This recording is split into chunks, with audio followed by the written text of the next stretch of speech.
اعوذ باللہ من الشیطان الرجیم بسم اللہ الرحمن الرحیم ان اللہ یأمر بالعدل والاحسان وایتاء ذی القربى وینہی عن الفحشاء والمنکر والبغی یعظکم لعلکم تذکرون۔ ان اللہ یأمر بالعدل والاحسان وایتاء ذی القربى، بے شک اللہ تعالیٰ انصاف کا، احسان کا اور رشتہ داروں کو دینے کا حکم دیتا ہے۔ وَيَنْهَا عَنِ الْفَحْشَاءِ وَالْمُنْكَرِ وَالْبَغْيِ، اور بے حیائی، بدی اور ظلم سے روکتا ہے۔ یعظکم، وہ تمہیں نصیحت کرتا ہے، لعلکم تذکرون، تاکہ تم نصیحت قبول کرو۔ اس صورت میں گزشتہ آیات میں اللہ تبارک و تعالی نے اسلام کے بنیادی عقائد کا بیان فرمایا ہے، اور اس ضمن میں مختلف مثالوں کے ساتھ اللہ جل جلالہ نے عقائد کی وضاحت فرمائی ہے۔ چنانچہ عقیدہ توحید کو مختلف تمثیلات کے ساتھ گزشتہ آیات میں سمجھایا گیا ہے۔ اس آیت سے پچھلی آیت میں قرآن کریم کے بارے میں فرمایا گیا کہ اللہ تبارک و تعالی نے قرآن کریم میں یہ خصوصیت پیدا فرمائی ہے کہ انسانوں کی ہدایت کے لیے جو چیزیں ضروری ہیں قرآن کریم میں اس کی وضاحت موجود ہے۔ انسان اپنی زندگی گزارنے کے لیے جس قسم کی رہنمائی کا محتاج ہے، اس رہنمائی کے بنیادی اصول قرآن کریم میں اس کو ملیں گے۔ اب اسی بات کا تسلسل اس آیت میں دلیل کے طور پر پیش کیا جا رہا ہے، یعنی قرآن کریم میں انسانوں کی رہنمائی کا جو سامان موجود ہے، تو کس قسم کی تعلیمات ہیں جو اللہ تبارک و تعالی نے قرآن کریم میں بیان فرمائی ہیں۔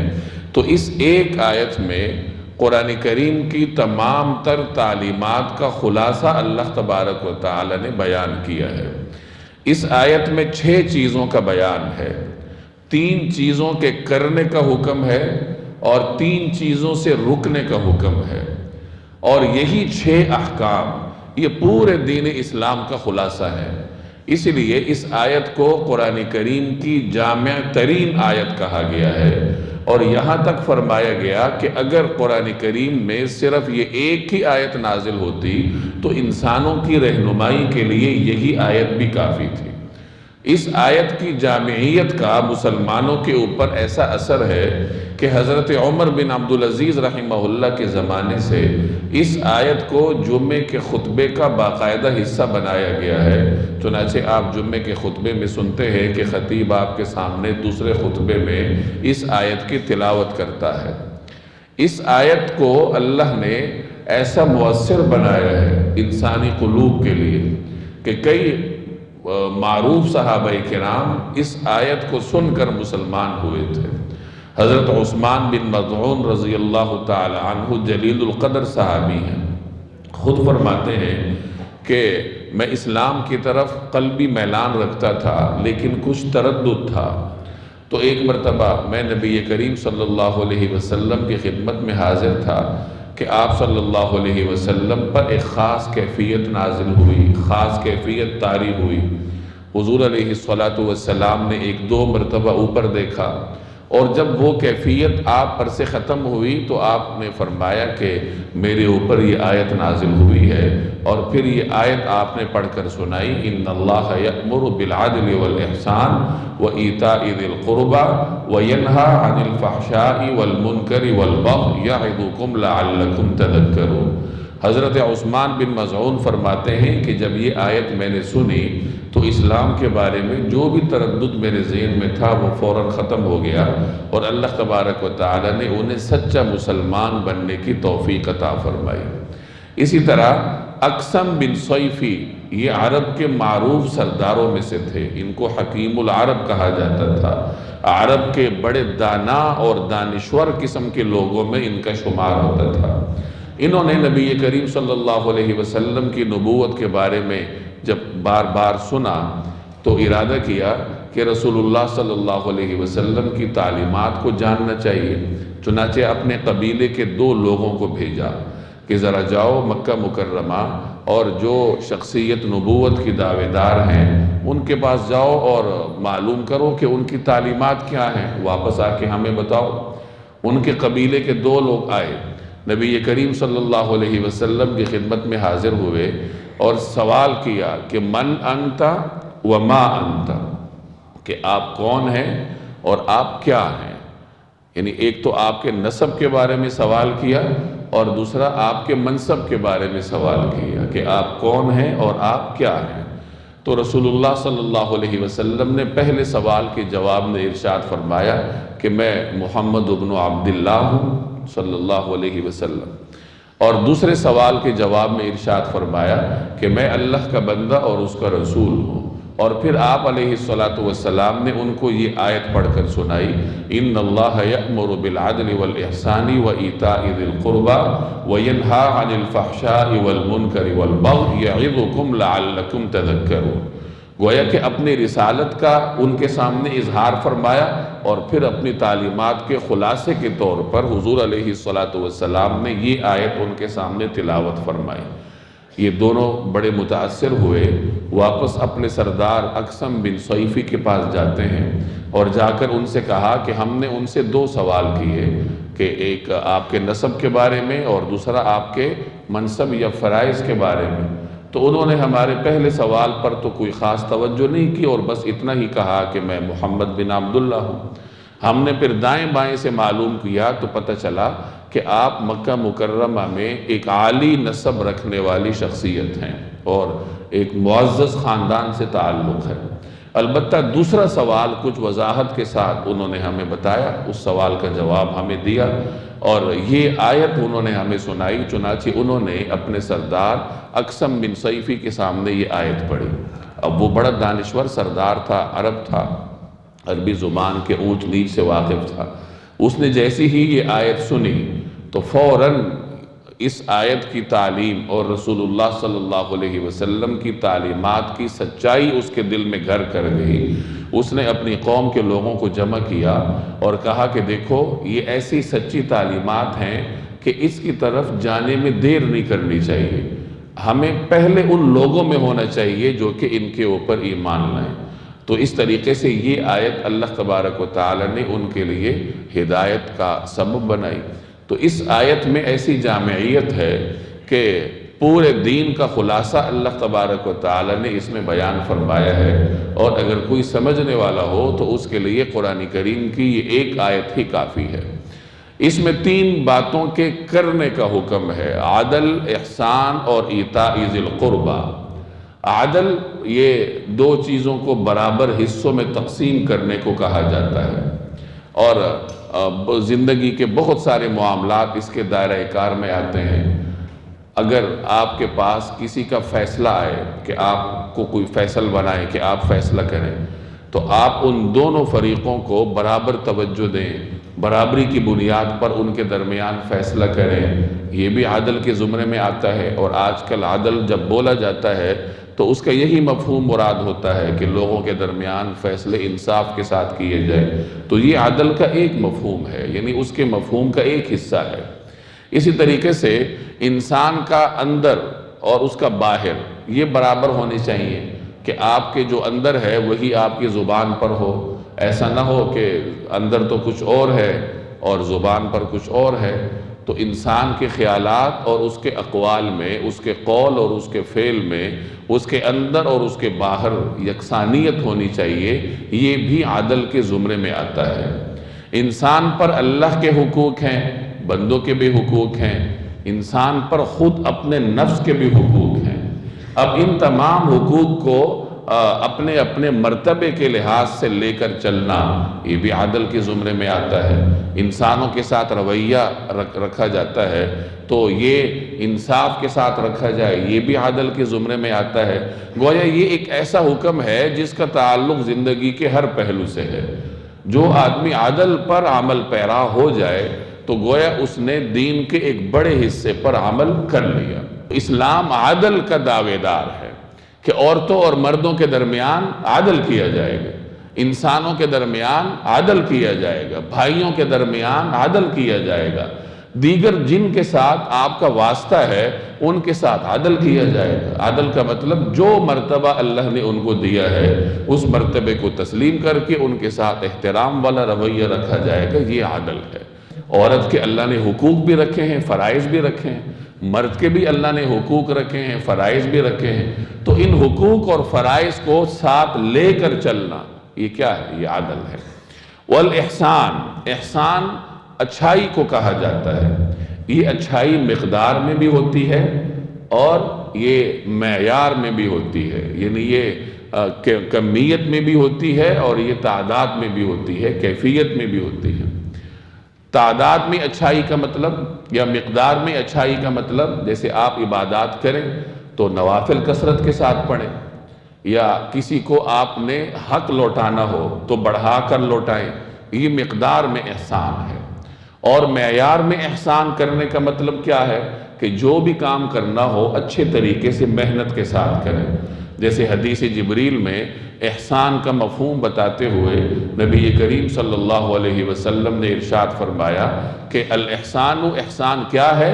ان تعبد اللہ کأنک تراہ، کہ تم اللہ کی عبادت ایسے کرو جیسے کہ تم اس کو دیکھ رہے ہو۔ فَإِن لَمْ تَكُنْ تَرَى، اگر تم اس کو نہیں دیکھ سکتے، فَإِنَّهُ يَرَاكَ، تو وہ تمہیں دیکھ رہا ہے۔ یعنی اگر تم یہ تصور نہیں رکھ سکتے کہ میں اللہ کو دیکھ رہا ہوں تو کم از کم یہ تصور رکھو کہ وہ تمہیں دیکھ رہا ہے۔ تو یہ کم تر درجہ ہے، اور اعلیٰ درجہ کیا ہے کہ تم اللہ کو دیکھ رہے ہو۔ تو اس طریقے سے عبادت کرنا یہ ایک معیاری عبادت ہے، گویا کہ یہ معیار کے اندر احسان ہے۔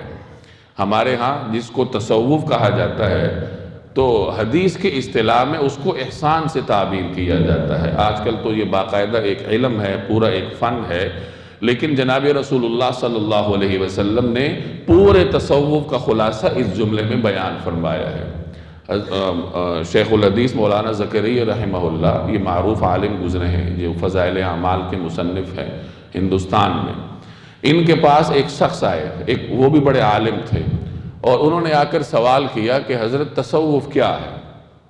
تو انہوں نے کہا کہ وقت کم ہے، ان کے پاس وقت بہت کم ہوتا تھا چونکہ کام بہت سارے ہوتے تھے۔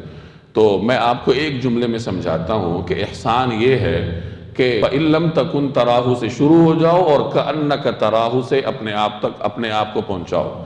یعنی جو دوسرا درجہ ہے کہ اللہ آپ کو دیکھ رہا ہے، یہاں سے سٹارٹ لو، محنت کرتے رہو یہاں تک کہ وہ مرتبہ آ جائے جہاں آپ اللہ کو دیکھنے لگیں۔ تو ان دونوں مراتب کے درمیان جو بھی محنت ہے وہ ساری محنت کیا ہے؟ وہ تصوف ہے۔ اب وہ محنت اپنے اپنے طریقے سے ہوتی ہے۔ ہمارے ہاں مختلف سلاسل ہے نا، نقشبندیہ ہے، سہروردیہ ہے، چشتیہ ہے، اور بھی مختلف، یہ 4 سلاسل معروف ہیں۔ اس کے علاوہ ان سلاسل کی پھر ذیلی شاخیں ہوتی ہیں۔ تو ان سلاسل کا بنیادی مقصد کیا ہے، یا ان سلسلوں کا بنیادی مقصد کیا ہے کہ یہ ان 2 رتبوں کے درمیان جو محنت کی جاتی ہے تو اس محنت پر یہ توجہ دیتے ہیں، اور بسا اوقات مختلف سلسلوں کے ہاں محنت کا انداز مختلف ہوتا ہے۔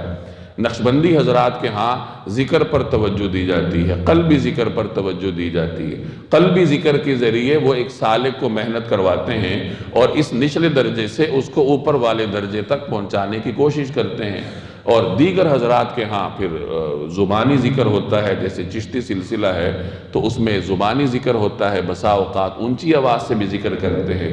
کچھ سلسلے ایسے ہیں جو کہ مجاہدے کرواتے ہیں، یعنی ان کے ہاں 2-3 اصول ہیں: قلت طعام، قلت کلام اور قلت منام۔ کم کھانا، کم بولنا، کم سونا۔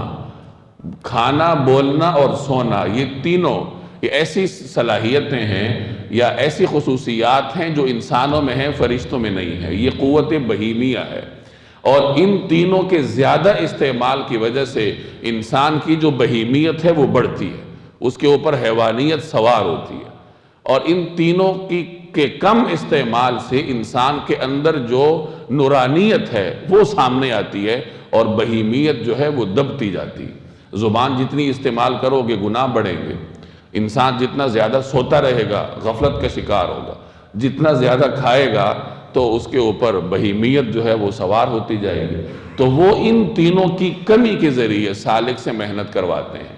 تو بہرحال محنت کا اپنا اپنا انداز ہے، منزل سب کی ایک ہے کہ اس نچلے درجے سے سالک کو لے کر جلنا ہے اور اعلیٰ درجے تک پہنچانا ہے۔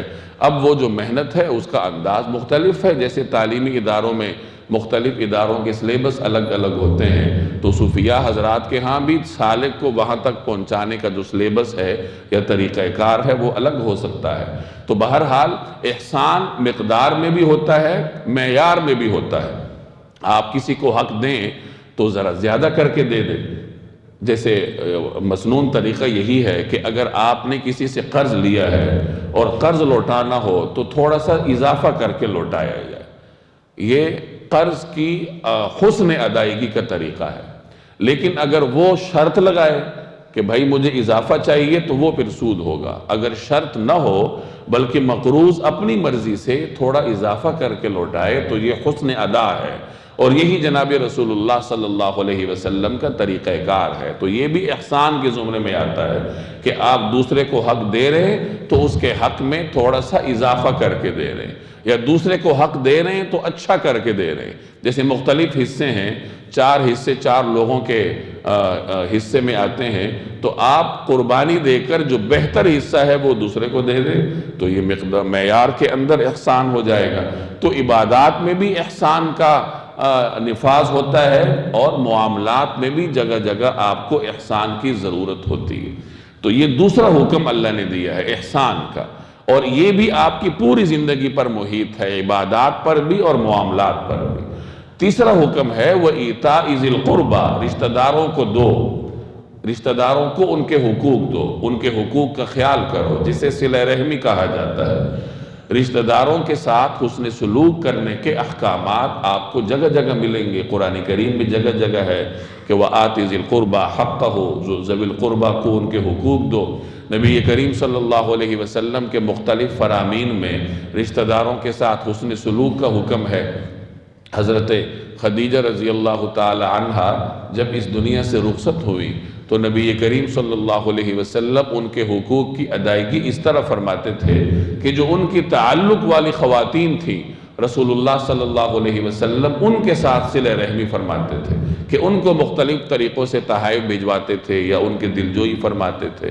تو یہ حضرت خدیجہ رضی اللہ تعالی عنہ کے حق کو نبی کریم صلی اللہ علیہ وسلم اس طرح ادا کرتے تھے، اور گویا ہمارے لیے یہ اسوہ حسنہ چھوڑا ہے کہ اگر کوئی رشتہ دار آپ کا دنیا سے چلا جاتا ہے، والد چلا جاتا ہے یا اور کوئی رشتہ دنیا سے رخصت ہو جاتا ہے، تو اس کے حق کی ادائیگی کا ایک طریقہ یہ ہے کہ اس کے جو دوست احباب تھے ان کے ساتھ اچھا رویہ رکھو اور ان کا حق ادا کرو۔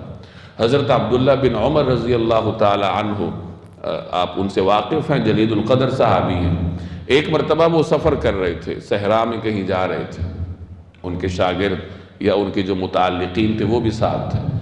چلتے چلتے صحرا میں ایک بدوی ان کے سامنے آیا، ایک صحرائی تھا، وہ ان کے سامنے آیا۔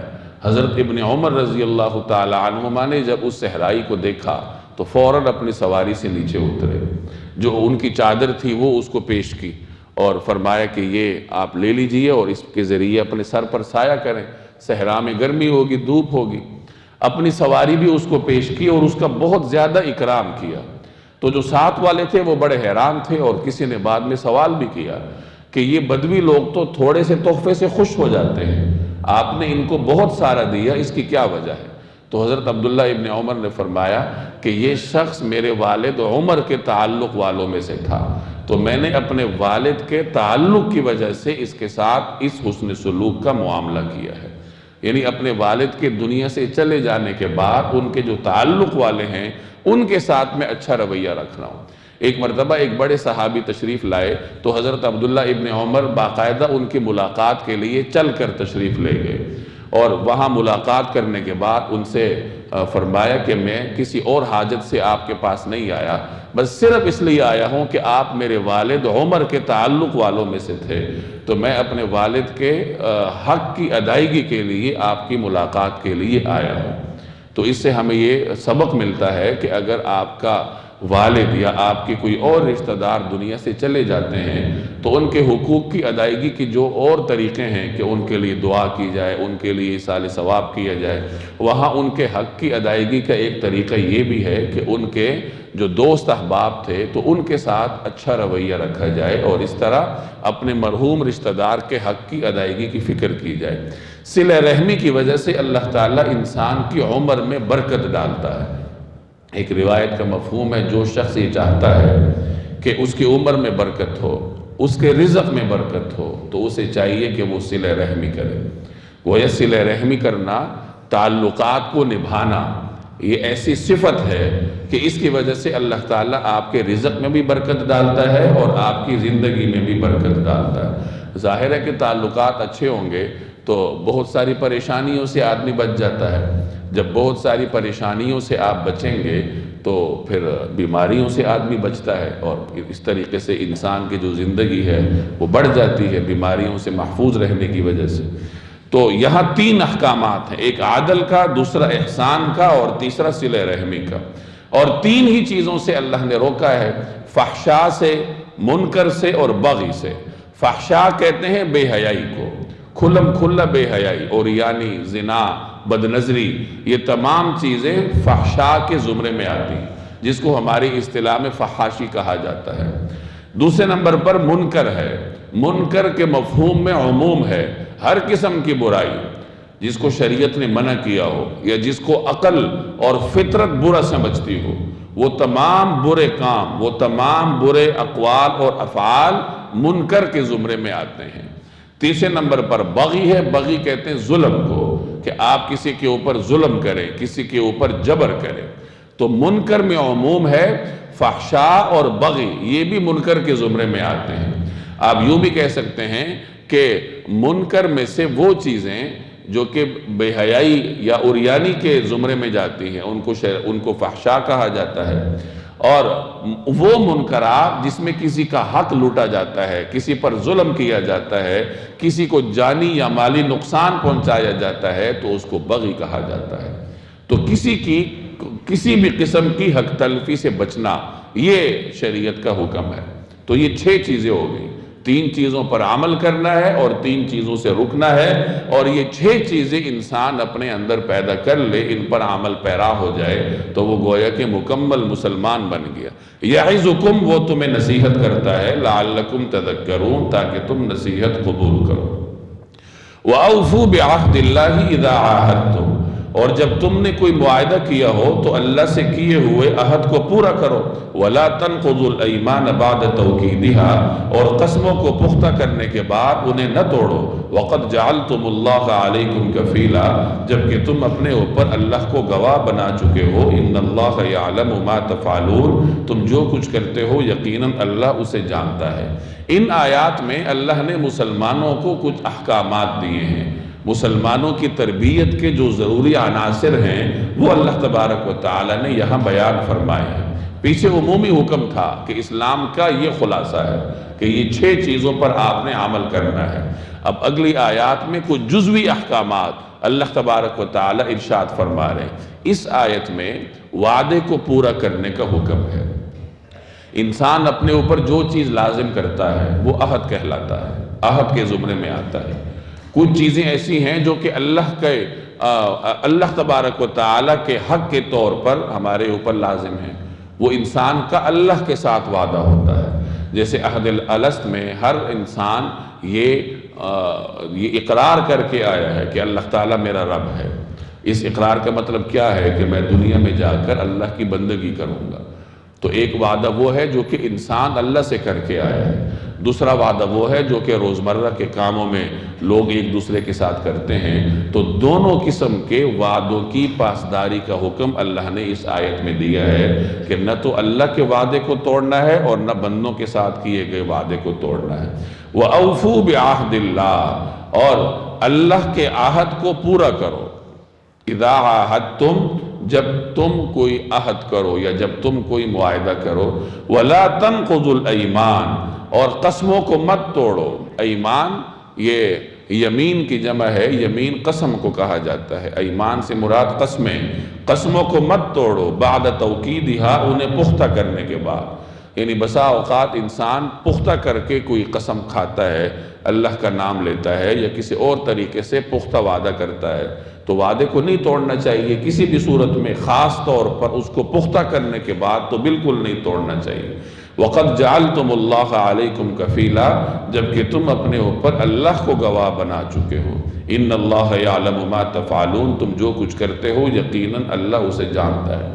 اگر کوئی آدمی اللہ کے نام کی قسم کھاتا ہے تو اللہ کے نام کی قسم کھانے کا مطلب اللہ کو گواہ بنانا ہے۔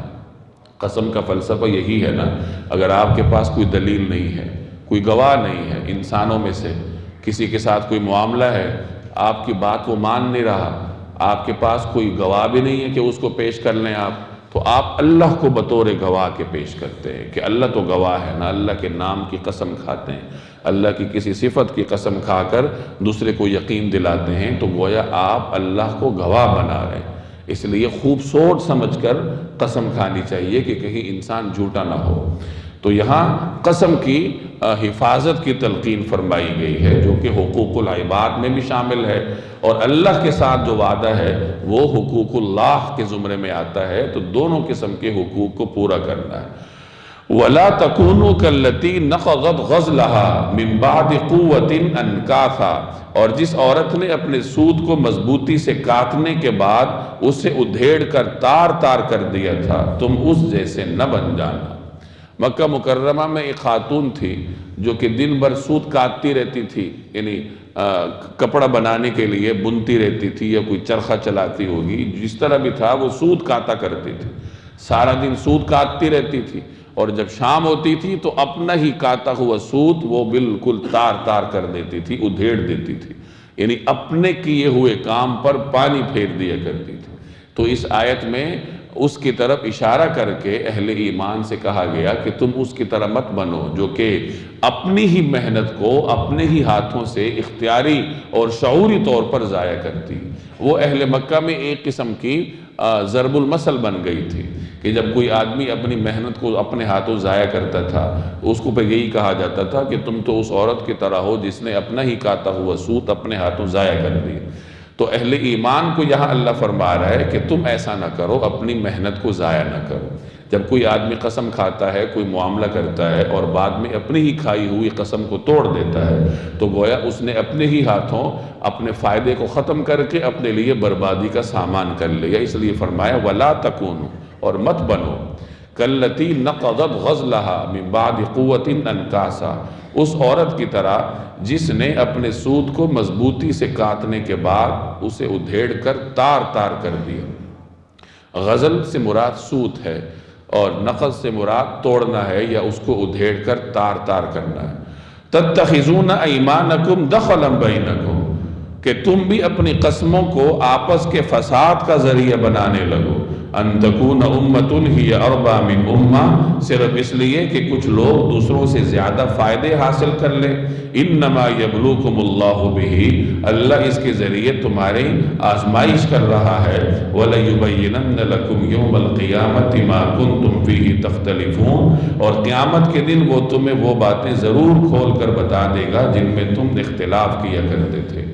یعنی اپنی قسموں کو آپس کے فساد کا ذریعہ نہ بناؤ۔ جب کسی کے ساتھ کوئی وعدہ کرو گے، قسم کے ذریعے اپنے وعدے کو پختہ بھی کرو گے اور بعد میں اس کو توڑو گے، تو ظاہر ہے کہ آپس میں فساد پیدا ہوگا۔ وہ آپ کو مجبور کرے گا کہ قسم پوری کرو، آپ کہیں گے میں نہیں پوری کرتا، نتیجتاً فساد پیدا ہوگا۔ تو جو آپ نے محنت کر کے ایک تعلق بنایا تھا یا ایک معاملے کو انجام تک پہنچانے کی سعی کی تھی، اپنی قسم توڑ کر اپنے ہی ہاتھوں آپ اپنی محنت کو ضائع کرنے والے ہوتے ہیں۔ اس لیے اللہ فرما رہا ہے کہ اس عورت کی طرح مت بنو جو وہ اپنی محنت کو اپنے ہاتھوں ضائع کرتی ہے۔ اور یہ قسم انسان کیوں توڑتا ہے؟ بعض اوقات انسان اس لیے توڑتا ہے کہ دوسروں سے زیادہ فائدہ حاصل کر لے۔ کبھی آپ کسی سے معاہدہ کرتے ہیں کہ میں یہ کام آپ کے ساتھ کرتا ہوں یا یہ تجارت کرتا ہوں، جو بھی ہے، معاہدہ کرنے کے بعد آپ کو لگتا ہے کہ اگر میں اس معاہدے کو توڑ دوں اور اس دوسرے کے ساتھ معاہدہ کروں تو مجھے زیادہ فائدہ ہوگا، تو اس طرز عمل سے یہاں شریعت نے روکا ہے کہ اپنی قسموں کو توڑ کر فساد کا ذریعہ نہ بنو۔ اور قسموں کو کیوں توڑو گے؟ کہ کچھ لوگ جو ہیں وہ دوسری جگہ جا کر زیادہ فائدہ حاصل کر لیں۔ تو یہ مزاج مسلمان کا نہیں ہوتا کہ وہ چند ٹکوں کے فائدے کے لیے اپنی زبان کے قول کو توڑ دے۔ ہمارے ہاں تجارت پیشہ لوگوں میں یہ چیزیں عام ہیں۔ آج کل اقوام کے درمیان جو معاہدات ہوتے ہیں وہ بھی اسی پر مبنی ہوتے ہیں کہ ایک قوم دوسرے کے ساتھ، ایک ملک دوسرے کے ساتھ معاہدہ کرتا ہے، اور جب بعد میں اسے لگتا ہے کہ اس معاہدے پر عمل کرنے میں تو میرا فائدہ کم ہے، اس کو توڑ کر دوسری جگہ معاہدہ کروں گا تو فائدہ زیادہ ہے، تو معاہدہ توڑ دیا جاتا ہے۔ تو انسانوں کی اسی لالچی نفسیات کو اللہ نے یہاں بیان کیا ہے کہ ایسا نہ کرو، کیونکہ یہ تمہارے لیے آزمائش ہے۔ اللہ اس کے ذریعے تمہیں آزما رہا ہے کہ تم اپنی قسم کو پورا کر کے اللہ کو راضی کرتے ہو، یا پھر دوسری جگہ جو تمہیں تھوڑا سا فائدہ زیادہ ملتا ہے تم تھوڑے سے فائدے کی خاطر اپنی قسم کو توڑتے ہو، تو یہ تمہارے لیے ایک آزمائش ہے۔ وَلَيُبَيِّنَنَّ لَكُمْ يَوْمَ الْقِيَامَةِ مَا كُنْتُمْ فِيهِ تَخْتَلِفُونَ، اور قیامت کے دن وہ تمہیں وہ باتیں ضرور کھول کر بتا دے گا جن میں تم اختلاف کیا کرتے تھے۔ یہ ساری چیزیں قیامت کے دن انسان کے سامنے کھل کر آ جائیں گی۔ وَلَوْ شَاءَ اللَّهُ لَجَعَلَكُمْ أُمَّةً وَاحِدَةً، اور اگر اللہ چاہتا تو تم سب کو ایک ہی امت بنا دیتا۔ وَلَكِنْ يُضِلُّ مَن يَشَاءُ وَيَهْدِي مَن يَشَاءُ، لیکن وہ جس کو چاہتا ہے گمراہی میں ڈال دیتا ہے اور جس کو چاہتا ہے ہدایت تک پہنچا دیتا ہے۔ وَلَتُسْأَلُنَّ عَمَّا كُنْتُمْ تَعْمَلُونَ، اور تم جو بھی عمل کرتے تھے اس کے بارے میں تم سے ضرور باز پرس ہوگی۔ اللہ تعالیٰ کے اختیار میں تھا کہ وہ انسانوں کو ایک ہی مزاج پر پیدا کر دیتا۔ سب انسان مساوی ہوتے، عمل کرنے میں بھی ہر طریقے سے وہ نیک ہوتے، تقوی والے ہوتے۔ اگر ایسا ہوتا تو پھر امتحان نہ ہوتا۔ اللہ نے تو انسان کو امتحان کے لیے پیدا کیا ہے، اس لیے اللہ نے سب کو ایک طرح پیدا نہیں کیا۔ گویا انسان کو جبراً کام کرنے پر مجبور نہیں کیا گیا، بلکہ اللہ نے انسان کے سامنے دونوں راستے رکھے ہیں۔ ہدایت کا بھی راستہ رکھا ہے، برائی کا بھی راستہ رکھا ہے، اور انسان کو اختیار دیا ہے، وہ اپنے اختیار سے دونوں راستوں میں سے کسی کا بھی انتخاب کرتا ہے۔ البتہ انسان کے لیے بطور رحمت کے اللہ نے یہ انتظام فرمایا ہے کہ اس کی ہدایت کے لیے پہلے تو اس کو فطرت سلیم دی ہے کہ وہ اپنی فطرت کی بنیاد پر نیک راستہ پہچان سکتا ہے۔ پھر انبیاء کو مبعوث فرمایا، اپنا کلام اللہ نے بھیجا، پھر ماحول میں اللہ نے نشانیاں ایسی پیدا کی ہیں کہ انسان تھوڑا سا غور و فکر کرے تو وہ حق تک پہنچ سکتا ہے۔ تو اپنے اختیار سے جب آدمی حق تک رسائی حاصل کرتا ہے تو یہی اس کا کمال ہے۔ اگر اللہ کی جانب سے حق نافذ کر دیا جاتا، انسان کے پاس اختیار ہی نہ ہوتا، وہ حق پر چلنے پر مجبور ہوتا، پابند ہوتا، تو پھر امتحان ہی نہ ہوتا، پھر تو جنت اور جہنم کا مقصد ہی نہ ہوتا۔ تو یہاں اللہ نے یہی فرمایا کہ اگر اللہ چاہتا تو سب کو ایک طرح کر دیتا، لیکن اللہ تبارک و تعالیٰ کی مشیت یہ نہیں تھی، بلکہ کچھ لوگ گمراہ ہوں گے، کچھ لوگ نیک ہوں گے۔ یہاں فرمایا کہ اللہ کچھ کو گمراہ کر دیتا ہے اور کچھ کو ہدایت دیتا ہے۔ اس کا یہ مطلب نہیں ہے کہ اللہ تعالیٰ جبراً کسی پر ہدایت مسلط کرتا ہے یا جبراً کسی پر گمراہی مسلط کرتا ہے، بلکہ مطلب یہ ہے کہ انسان اپنی فطرت کو بگاڑ کر جب برائی کے راستے پر قدم رکھتا ہے تو اللہ تعالیٰ وہی راستہ اس کے لیے آسان کر دیتا ہے، اور انسان جب اپنی فطرت کی حفاظت کرتے ہوئے نیک راستے پر قدم رکھتا ہے تو اللہ وہی راستہ اس کے لیے آسان کر دیتا ہے۔ تو انسان اپنے اختیار سے چنتا ہے، اس راستے کو بھی اپنے اختیار سے چنتا ہے اور دوسرے راستے پر بھی اپنے اختیار سے چلتا ہے۔ وَلَا تَتَّخِذُوا أَيْمَانَكُمْ دَخَلًا بَيْنَكُمْ، اور تم اپنی قسموں کو آپس میں فساد ڈالنے کا ذریعہ نہ بناؤ۔ فَتَزِلَّ قَدَمٌ بَعْدَ ثُبُوتِهَا، جس کے نتیجے میں کسی کا پاؤں جمنے کے بعد پھسل جائے۔ وَتَذُوقُ السُّوءَ بِمَا صَدَدتُّمْ عَنْ سَبِيلِ اللَّهِ، پھر تمہیں اللہ کے راستے سے روکنے کی وجہ سے بری سزا چکھنی پڑے۔ وَلَكُمْ عَذَابٌ عَظِيمٌ، اور تمہیں بڑا عذاب ہوگا۔ یہ اسی حکم کا تکرار ہے جو پیچھے اللہ نے بیان کیا کہ اپنی قسموں کو فساد کا ذریعہ نہ بناؤ۔ فساد کا ذریعہ کیسے بنے گا کہ جب قسم توڑو گے تو فساد مچے گا، آپ کو بھی نقصان ہوگا اور کبھی دوسرے کو بھی نقصان ہوتا ہے۔ دوسرے کو نقصان کی ایک صورت یہ بھی ہے کہ جب انسان کوئی قسم توڑتا ہے اور دوسرے کے سامنے توڑتا ہے تو دوسرا کبھی یہ سمجھ بیٹھتا ہے کہ جس طرح اس نے قسم توڑی ہے اور فلاں فائدہ حاصل کیا ہے جو بظاہر فائدہ لگتا ہے، اسی طرح میں بھی قسم توڑ دیتا ہوں اپنی جو میں نے کسی کے ساتھ کی ہے، اپنا وعدہ توڑ دیتا ہوں جو میرا کسی کے ساتھ ہے، اور میں بھی اس طرح کے چند ٹکوں کا بظاہر دیکھے جانے والا فائدہ حاصل کر لیتا ہوں۔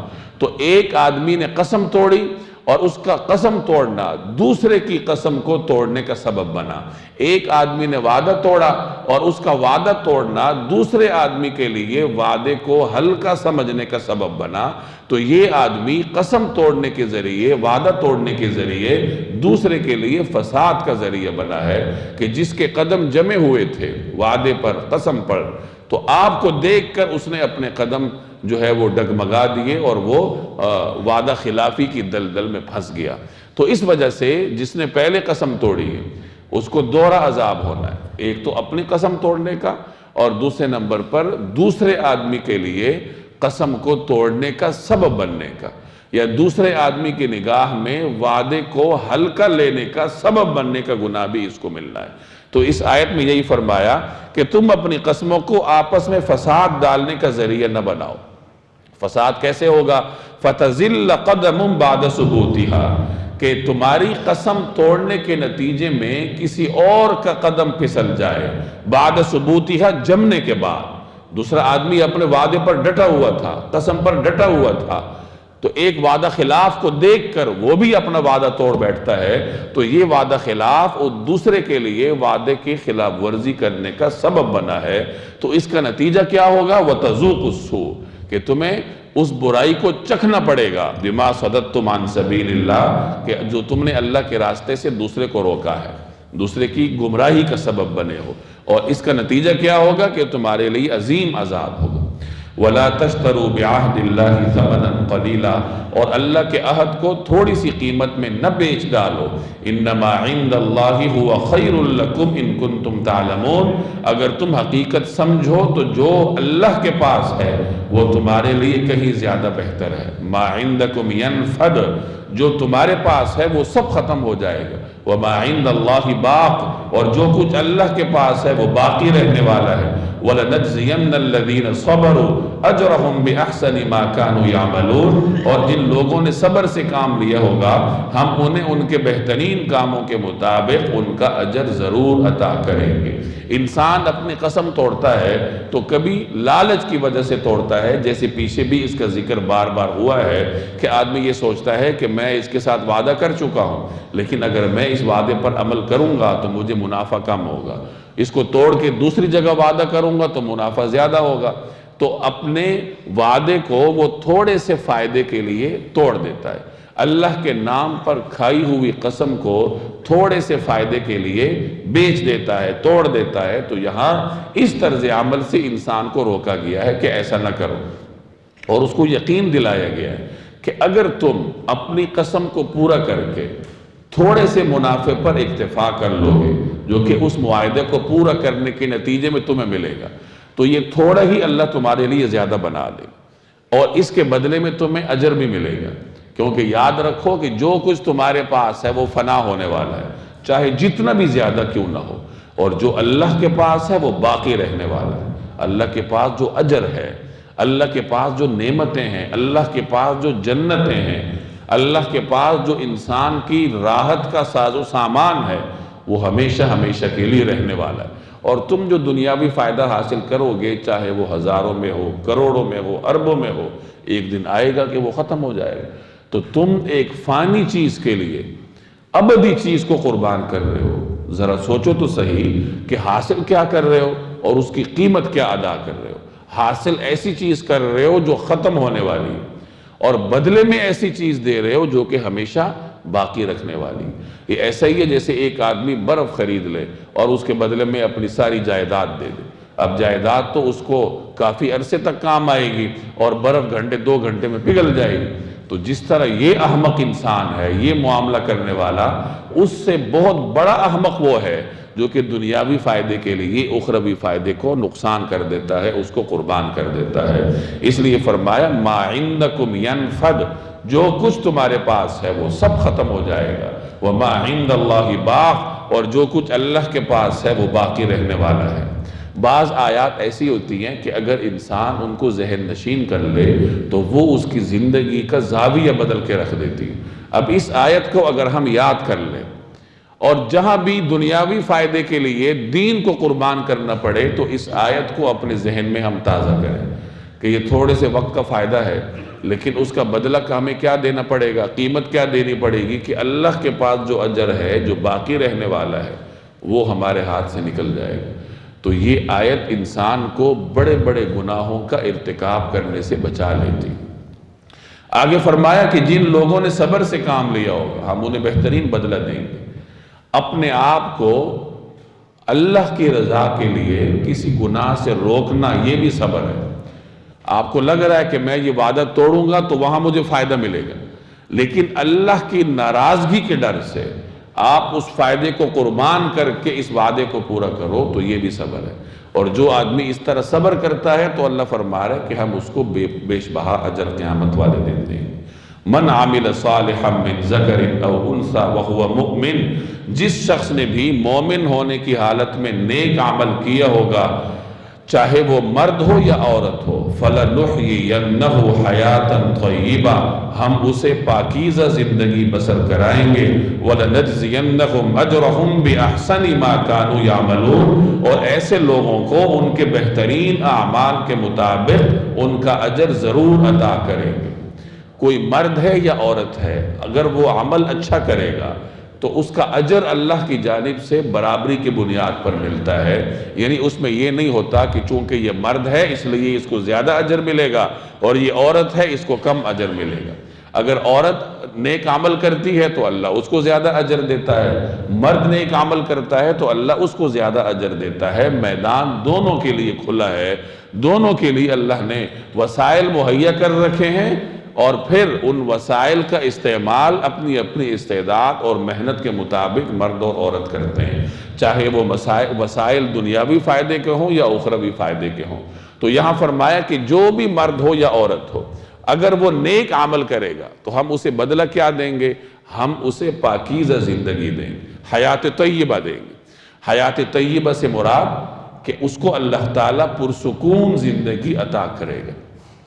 حیات طیبہ سے یہ مراد نہیں ہوتا کہ ایک آدمی بہت مالدار حالت میں زندگی بسر کرے یا بہت صحت مند حالت میں زندگی بسر کرے، اسے کبھی بیماری ہی نہ چھوئے، اسے غربت درپیش نہ ہو، یہ مطلب نہیں ہے۔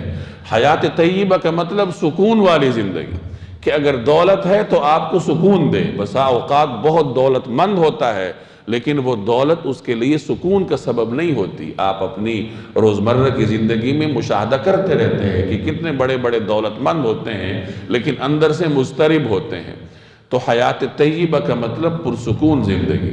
ایک حدیث کا مفہوم ہے کہ جو آدمی مسلمان ہو جائے، اسلام لائے، اور اللہ تعالیٰ اسے بقدر ضرورت رزق بھی عطا کرے اور اس رزق پر اس کو قناعت بھی نصیب ہو، تو ایسا آدمی بڑا ہی خوش نصیب ہے۔ یعنی جو رزق اللہ نے اسے دیا ہے وہ اس پر قناعت کرتا ہے، اس سے وہ مطمئن ہے، اس کو کوئی ہوس نہیں ہے کہ اگر میرے پاس فلاں چیز ہوتی تو بہت اچھا ہوتا، اور وہ اس چیز کی تڑپ اس کے دل میں ہو اور بیچارہ جو کچھ ہاتھ ہے اس سے بھی خوشی نہ اٹھا سکے۔ جیسے عموماً ہم سب کی صورتحال ہوتی ہے کہ جو اپنے پاس ہے اس سے ہم لطف اندوز نہیں ہوتے اور اس کی کوشش کرتے ہیں کہ وہ کسی طریقے سے ہمیں حاصل ہو جائے۔ اس لیے ہمیں تعلیم دی گئی ہے کہ دنیا کے معاملے میں اپنے سے نیچے والے کو دیکھو، کہ میرے پاس گھر ہے تو میں ایک بڑے بنگلے والے کو نہ دیکھوں بلکہ کسی ایسے کو دیکھوں جس کے پاس ایسا گھر بھی نہیں ہے۔ تو کیا ہوگا؟ دل کو تسلی ہوگی، اپنے نعمت کے اوپر شکر ادا کرنے کا موقع ملے گا، توفیق ملے گی۔ تو حیات طیبہ کا مطلب پرسکون زندگی ہے کہ ایک آدمی کو اللہ ایمان کی دولت سے بھی مالا مال کرے، نیک اعمال کے بھی توفیق دے، اور دنیا میں اللہ نے جو وسائل اسے دیے ہیں وہ گھر کی شکل میں ہے رزق کی شکل میں ہے، بیوی بچوں کی شکل میں ہے، تو ان تمام نعمتوں سے اس کو سکون حاصل ہو تو وہ پرسکون زندگی میں ہے۔ تو جو بھی مرد یا عورت ہے وہ نیک عمل کرے گا، ایمان کی حالت میں کرے گا، تو ہم اسے پاکیزہ زندگی بسر کرائیں گے اور ایسے لوگوں کو ان کے بہترین اعمال کے مطابق ان کا اجر ضرور عطا کریں۔ فَإِذَا قَرَأْتَ الْقُرْآنَ، چنانچہ جب آپ قرآن کریم پڑھنے لگیں، فَاسْتَعِذْ بِاللَّهِ مِنَ الشَّيْطَانِ الرَّجِيمِ، تو شیطان مردود سے اللہ کی پناہ مانگ لیا کریں۔ إِنَّهُ لَيْسَ لَهُ سُلْطَانٌ عَلَى الَّذِينَ آمَنُوا، اس کا بس ایسے لوگوں پر نہیں چلتا جو ایمان لائے ہیں، وَعَلَى رَبِّهِمْ يَتَوَكَّلُونَ، اور اپنے پروردگار پر بھروسہ رکھتے ہیں۔ إِنَّمَا سُلْطَانُهُ عَلَى الَّذِينَ يَتَوَلَّوْنَهُ، اس کا بس تو ان لوگوں پر چلتا ہے جو اسے دوست بناتے ہیں، وَالَّذِينَ هُمْ بِهِ مُشْرِكُونَ، اور اللہ کے ساتھ شرک کا ارتکاب کرتے ہیں۔ انسان کو ہدایت کے مختلف راستے اللہ نے اس کے سامنے رکھے ہیں، پیچھے اللہ نے مختلف احکامات دیے ہیں۔ ہدایت کے تمام راستوں کا منبع قرآن کریم ہے۔ قرآن کریم کی طرف جانے میں انسان کو بنیادی رکاوٹ شیطان بنتا ہے، شیطان اس کا دشمن ہے۔ اس لیے فرمایا گیا ہے کہ جب قرآن کریم کی تلاوت کرنے لگو تو شیطان سے پناہ مانگو۔ جب شیطان سے پناہ مانگو گے، تعوذ کرو گے، تو اس کی برکت ہوگی کہ اللہ تعالیٰ شیطان کے حملے سے آپ کو محفوظ رکھے گا۔ تو یہاں قرآن کریم کی تلاوت سے پہلے اعوذ باللہ پڑھنے کی تعلیم دی گئی ہے، چنانچہ فرمایا جب تم قرآن پڑھنے لگو تو شیطان مردود سے اللہ کی پناہ مانگ لیا کرو، اعوذ باللہ من الشیطان الرجیم کہہ لیا کرو۔ اس سے کیا ہوگا کہ شیطان آپ کے اوپر اثر انداز نہیں ہوگا، اللہ تبارک و تعالیٰ اس کے شر سے آپ کی حفاظت کرے گا۔ اس لیے جب انسان قرآن کریم کی تلاوت کا آغاز کرتا ہے تو اعوذ باللہ پڑھنا مسنون قرار دیا گیا ہے۔ نماز میں جب تلاوت کا آغاز کرتے ہیں تو پہلی رکعت میں سورہ فاتحہ سے پہلے تعوذ کو مسنون قرار دیا گیا ہے۔ بعد میں ہر رکعت کے ابتداء میں بسم اللہ پڑھ لینا کافی ہے، چونکہ ایک مرتبہ شروع میں آپ تعوذ کر چکے ہیں۔ اسی طریقے سے جب آپ تلاوت شروع کرنے لگے تو ایک مرتبہ اعوذ باللہ پڑھ لیں، اس کے بعد پوری تلاوت کے درمیان کہیں اعوذ باللہ پڑھنے کی ضرورت نہیں ہوتی۔ تو یہاں فرمایا کہ شیطان سے پناہ مانگ لو۔ کیوں؟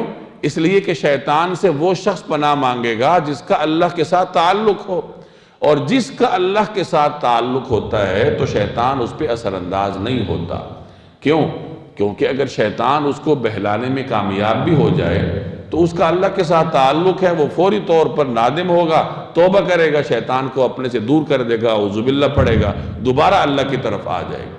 تو جو اہل ایمان ہو، رب پر توکل کرتے ہوں، اللہ کے ساتھ تعلق ہو، شیطان کا ایسے لوگوں پر بس نہیں چلتا۔ اور بس نہ چلنے کی تفصیل میں عرض کر چکا ہوں کہ بس نہ چلنے کا مطلب کیا ہے کہ شیطان اول تو انہیں گمراہ نہیں کر سکے گا، کیونکہ وہ اپنے عقیدے میں مضبوط ہیں، اپنے عمل میں مضبوط ہیں، اور اگر گمراہ کرنے میں کامیاب ہو بھی جائے تو زیادہ دیر گمراہ رکھنے میں کامیاب نہیں ہوتا، چونکہ ان کا اللہ کے ساتھ تعلق ہے۔ وہ وقتی طور پر شیطان کے بہکاوے میں تو آ جاتے ہیں لیکن زیادہ دیر پھر رہتے نہیں ہیں، فوراً واپس جاتے ہیں، نادم ہوتے ہیں، توبہ کرتے ہیں، اللہ ان کا گناہ معاف کر دیتا ہے اور ان کا اپنے رب کے ساتھ تعلق پہلے سے زیادہ مضبوط ہو جاتا ہے۔ تو ایسے لوگوں پر شیطان کا وار کارگر نہیں ہوتا۔ شیطان کا وار کس پر کارگر ہوتا ہے؟ انما سلطانہ، اس کا بس ان لوگوں پر چلتا ہے علی الذین یتولونہ، جو کہ اسے دوست بناتے ہیں۔ ایک آدمی کا شیطان کے ساتھ تعلق ہے، اس نوعیت کا تعلق ہے کہ وہ ساری زندگی شیطان کی اطاعت کرتا ہے، اس کو رحمان کی طرف جانے کی فرصت ہی نہیں ہے، اس کے دل میں کبھی خیال ہی نہیں آیا کہ میں نے اللہ کی طرف جانا ہے، توبہ کرنے کا خیال ہی اس کے دل میں نہیں آتا۔ تو ایسے لوگ شیطان کے دوست ہوتے ہیں، اور یہی لوگ شیطان کے پیچھے چلتے ہیں، اور شیطان کا بس صرف انہی کے اوپر چلتا ہے۔ یاد رکھیے کہ انسان کا کمال یہ نہیں ہے کہ وہ گناہ ہی نہ کرے، گناہ تو وہ کرے گا، خطا کا پتلا ہے، انسان گناہ کرے گا۔ گناہوں سے محفوظ صرف اور صرف حضرات انبیاء علیہم السلام ہیں، جن کی حفاظت کا اللہ نے ایک تکوینی نظام بنا رکھا ہے۔ انبیاء علیہم السلام کے سوا دنیا کا کوئی انسان، چاہے وہ کتنا ہی مقدس کیوں نہ ہو، وہ معصوم نہیں ہوتا، اس سے خطا کا ارتکاب ہو جاتا ہے۔ اور خطا اپنے اپنے درجے کی ہوتی ہے. نیک آدمی ہوگا اس کی خطا معمولی درجے کی ہوگی، لیکن اس کی معمولی درجے کی خطا اس کے منصب کے اعتبار سے بڑی سمجھی جاتی. تو بہرحال انسان خطا کار ہے. اور خیر الخطائین التوابون، بہترین خطا کار کون ہیں؟ جو توبہ کرتے ہیں. تو انسان کا کمال یہ نہیں ہے کہ وہ گناہ ہی نہ کرے، گناہ تو وہ کرے گا. کمال اس کا یہ ہے کہ گناہ کر کے فوراً پلٹ جائے، اپنے رب کی طرف جائے، توبہ کر لے. توبہ کا جو معیار ہے کہ اللہ کے سامنے آنسو بہائے، اپنے گناہ پر نادم ہو جائے، پھر زبان سے کلمات کہے، توبہ کی جو مسنون کلمات ہیں، دل میں مصمم عزم کرے کہ میں اس کے بعد گناہ کی طرف نہیں جاؤں گا، اور اس کے بعد نیک راستے پر چلنے کی کوشش کرے، عملاً قدم رکھے. یہ توبہ پوری ہو جاتی ہے. پھر وہ آگے چلتے چلتے جہاں وہ پھسل جائے تو پھر توبہ کر لے. جیسے ایک چھوٹا بچہ آپ کے سامنے چلنا سیکھتا ہے. اب ایسا تو نہیں کہ وہ اٹھ کے بھاگنا شروع کر دیتا ہے، وہ 2 قدم لیتا ہے پھر گرتا ہے. اب اگر وہ پڑا رہے گا تو وہ کبھی بھی چلنا نہیں سیکھے گا. تو وہ پڑا نہیں رہتا، وہ پھر اٹھتا ہے، چلنے کی کوشش کرتا ہے، پھر گرتا ہے. اسی طریقے سے انسان نیک راستے پر چلنے کی کوشش کرتا ہے. اب ایسا نہیں ہوتا کہ وہ شروع میں ہی اتنا نیک اور پارسا بن جائے کہ وہ نیک راستے پر سرپٹ دوڑنے لگ جائے. ایسا نہیں ہوتا، بلکہ آپ 2 قدم نیک راستے پر لیں گے، شیطان آپ کو 1 قدم واپس کھینچ لے گا. تو پھر آپ کی مسلمانی کا انداز یہ ہونا چاہیے کہ شیطان آپ کو کھینچ لے تو پھر آپ اس سے جان چھڑائیں اور 2-4 قدم اور بڑھائیں.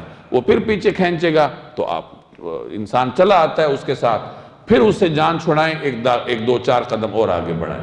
اسی طرح گرتے پڑتے انسان اپنی زندگی گزار لے، اللہ کے ساتھ لو لگائے رکھے، تو پھر ایسا انسان نجات حاصل کرنے میں کامیاب ہو جاتا ہے. یہ انسان کا کمال ہے. تو ایسے شخص کے اوپر شیطان کا وار چلتا نہیں ہے، اور اگر چل جائے تو زیادہ دیر نہیں چلتا.